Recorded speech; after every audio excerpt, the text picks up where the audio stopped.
Hello, everyone. Happy Tuesday. I hope that your week is going amazing so far. There is a lot of planetary changes. We have a full moon coming up. We have Chiron going direct. We have Venus going into retrograde, which means Venus and Chiron aren't really moving at all, pretty much. So there's a lot going on. Let's go ahead and get into it. So Mars and Mercury have already changed signs. Okay, so here is today's, oh my gosh, you guys. So I don't know if any of you guys have a fixed zodiac sign ruled sixth house of work, but I do. Taurus rules mine. And it's like, once I'm working, I'll work forever. Once I stop working, I will not work forever.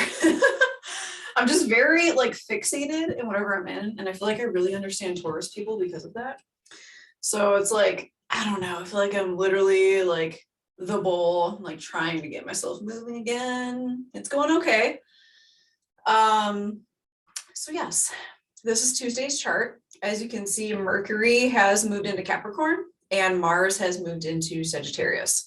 So of course, Mars, which is the god of war, how we fight for what we want, how we fight with others, how we assert ourselves or don't assert ourselves, how we assert our dominance. Loves to be in fire signs. Mars loves to be in fire signs. Of course, Aries.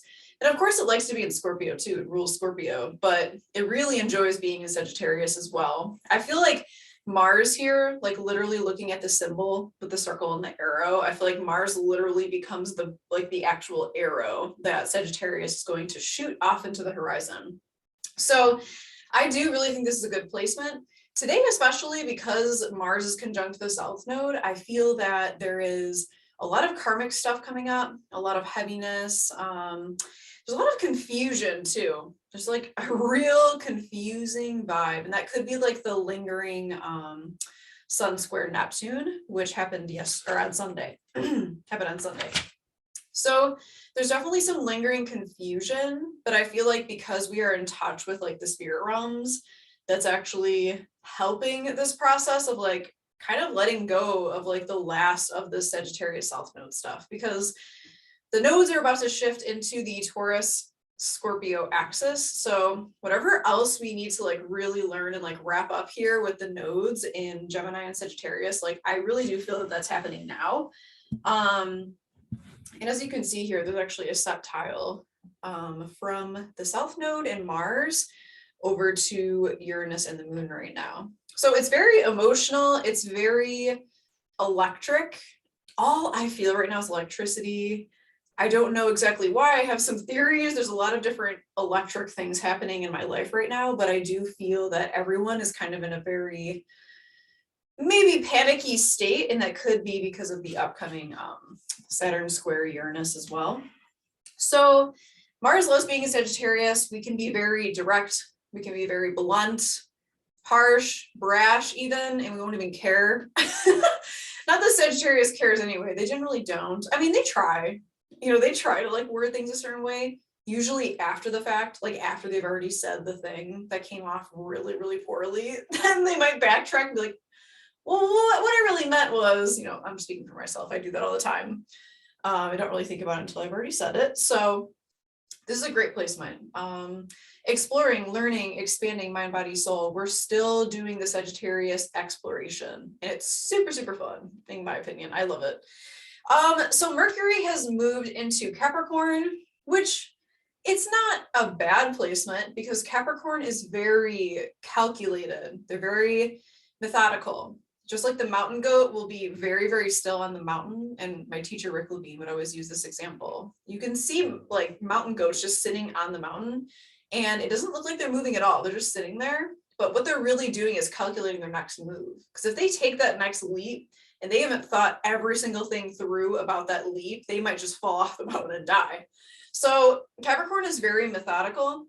And Mercury is our mind. So we're very calculated right now. We really want to slow down and make sure that things make sense before we make a decision. And we will really analyze the data like Virgo. And just like Taurus, the other earth sign, we're really going to work hard towards that and make sure that it makes sense and we can level up. Now, the danger with Mercury and Capricorn could be like very pessimistic thinking. Whenever we have Mercury close to like Saturn rules Capricorn, whenever we have Mercury and Saturn doing a thing, we can be prone to very pessimistic thinking, possibly even depression, because we're kind of just seeing the very Saturnian, sober, sombering side of things. The strongest aspect in my chart is actually Mercury trine Saturn. So there's definitely a tendency when Mercury's in Capricorn for us to just get kind of like bogged down by like the, I don't want to say like the more depressing side of life, because that's not very fair. The more serious side of life, just seeing things for what they are, but also going through like a mental hardship in a way, like having to climb some kind of like intellectual mental mountain. That's kind of how I see Mercury and Capricorn. So the winter blues in the Northern Hemisphere could definitely be a thing. I think especially when Mercury moves into Capricorn, because we're just like, I feel like once we get out of Sagittarius, Mercury and Sagittarius, we get into Capricorn. It's like, all right, fun's over. We got to look at the problems now. What kind of obstacles do we have to overcome? What kind of restrictions can we grow and flourish within and learn from? So it's not bad. It's just the way that we experience it. I think maybe emotionally, but the way that we're experiencing it mentally as well. It's not super exuberant Sagittarius anymore. It's more like, this is the rules. This is the structure. This is reality. Get yourself in check, basically.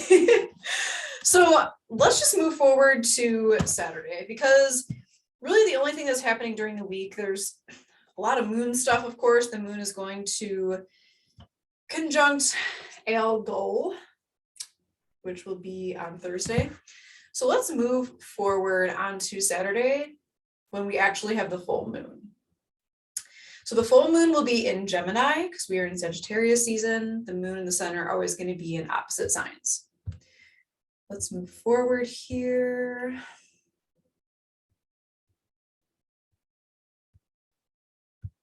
All right, 27 degrees, 28 minutes, 27 degrees, 28 minutes.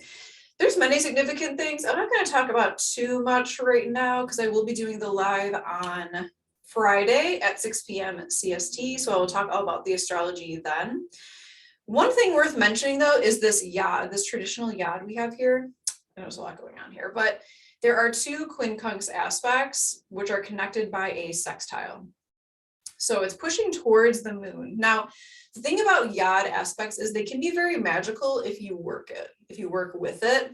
Sextile aspects alone, it's like two very different energies, but you have to work to make them work together. So when you have them making a quincunx, each of them to another point, a third point, basically there's a lot of frustration and irritation, just feeling a lot of like tension. It can be anxiety. In this case, since we have the moon here, I think it's going to be more like emotional turmoil and frustration and irritation, just like feeling this pressure. And what we do with that pressure is basically push it out through the top, which is the moon, and we can integrate these different parts, and like some kind of like alchemical, beautiful magic can happen. But it doesn't just happen, if it's experienced in that way, in a positive way, it's more felt like frustration that leads us to higher understanding. That's how I see it personally. And there's also this T-square with the nodes as well, pushing towards Jupiter. So I feel that the nodes are like really, really important right now, of course, because again, we are nearing the end of the Gemini Sagittarius axis as far as the lunar nodes go. So we're really trying to wrap up those lessons and like learn what we need to learn about those two sides. So the community versus the outside world, analyzing the data, the facts, and the science, Gemini, versus seeing the higher meaning in things, the philosophy, and just really like expanding our mind, seeing the bigger picture, the higher meaning in everything, which is Sagittarius. It's like the lower mind, which is Gemini, and the higher mind, which is Sagittarius. One is not better than the other. We definitely need and have both. Some people are more strong in one or the other, but they're both very necessary. We definitely need both of those things because both sides have their traps. So whatever houses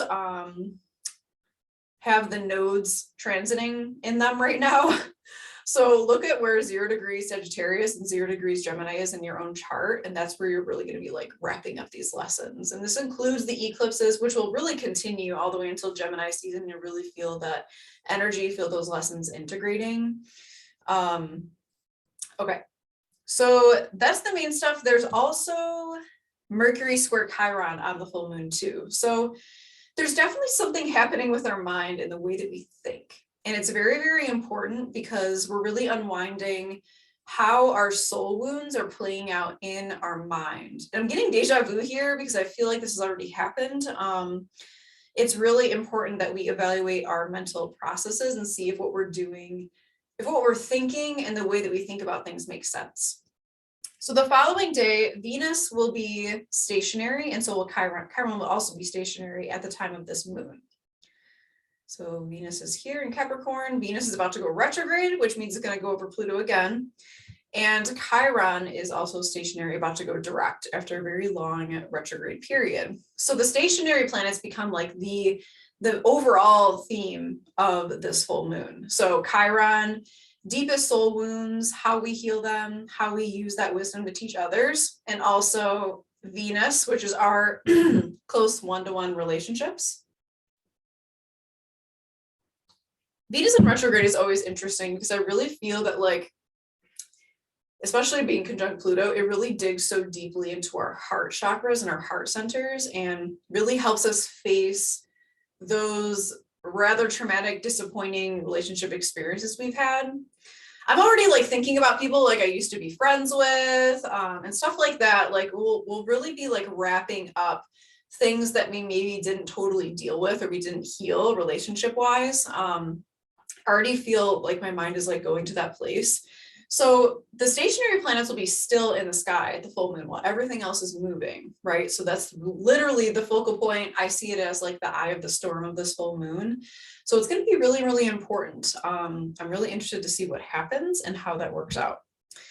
So the next day on Sunday, the sun in Sagittarius will sextile Jupiter in Aquarius. So the sun 27 degrees here. Let's just move forward until 28 degrees, 13 minutes. Okay. All right. So in the PM Central Time on December 19th, which is next Sunday, the sun in Sagittarius will sextile Jupiter. I really think that whatever we're working on the full moon, it's going to take that energy, it's going to expand it, it's going to make it bigger, and we're going to see the bigger picture. We're going to understand a bit why things have happened a certain way. Maybe because the focus is so much on relationships right now with Venus going retrograde and the focus on Chiron, which is also stationary. Maybe we'll really like fully understand like friendships, relationships, things that have ended, like we'll really understand why. Or, I mean, I could maybe see like relationships like reigniting themselves while Venus is in retrograde, but there is a sense of finality. There's a sense of Chronos energy, right? Saturn, Chronos energy as the Grim Reaper. So if you decide to stop one of your relationships now, like it's gonna be over, like it's ending. But if you decide to continue going with them, there's really like this Saturn solidification happening, I think, with Venus in retrograde. And of course, Venus is going to go over Pluto, you know, a couple times, 3 times altogether. So the transformation runs deep. It's going to get really, really deep, and it's going to change us in some way. And the changes that happen now, they're permanent. Like they cannot be undone. Just like a butterfly cannot go back to a caterpillar. Our relationships, it's like what's over is over, and what's going to continue will continue. There's definitely this feeling of like, I'm just thinking of like father time kind of archetype energy, very, very final, very secure, very solid, I think is what I'm trying to say. Okay, so that is pretty much it. I apologize for not making it on Sunday. I did the thing again where I didn't turn on the right mic. Let's just hope that I did this time. All right, great. Okay, everyone, so I will see you on Friday at 6 p.m. CST Central Time. So if that doesn't work for you, just watch the link whenever. It's going to be a really interesting full moon. I'm actually really excited about it, which is like such a Gemini thing. I feel like Gemini gets really excited about things. My best friend has moon in Gemini, and It's the twins. It's actually an energy I really, really enjoy. And I think with Chiron and Venus doing their thing, we'll have a chance for a really great relationship healing. Okay, everyone, I will see you probably in the Discord, or I will see you on Friday. Okay, bye.